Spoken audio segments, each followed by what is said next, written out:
So hey guys, ఈ వీడియోని చూస్తున్న ప్రతి ఒక్కరికి చాలా thanks. One of the pillar of anime అయిన నరుటోలో ఉండే క్లాన్స్ గురించి నేను ఎక్స్ప్లెయిన్ చేయబోతున్నా. So welcome to Naruto clans explanation #1. So మొదటి క్లాన్ ఏంటంటే అబురామే క్లాన్. వీళ్ళ పుట్టుకతోనే వీళ్ళు కొన్ని స్పెషల్ ఇన్సెక్ట్స్కి హోస్ట్ అవుతారు.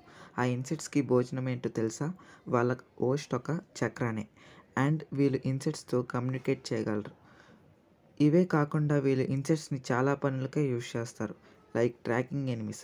సో వీళ్ళు యూజ్ చేసే ఇన్సెక్ట్స్ గురించి తెలుసుకుందాం. నెంబర్ 1 బికోచు. దీని అబురామే క్లాన్ వాళ్ళు గ్రేట్ నింజా వాళ్ళలో యూజ్ చేశారు. అండ్ దీనికున్న స్మెల్ పవర్ డాగ్ కన్నా ఎక్కువగా ఉంటుంది. Number 2 coach. ఇది ఒక వామ్ ఇన్సెక్ట్. దీనికి ఉన్న పాయిజన్ చాలా పవర్ఫుల్గా ఉంటుంది. సో ఇవే కాకుండా ఇంకా చాలానే ఉన్నాయి అబురామే క్లాన్ వాళ్ళు యూజ్ చేసేవి.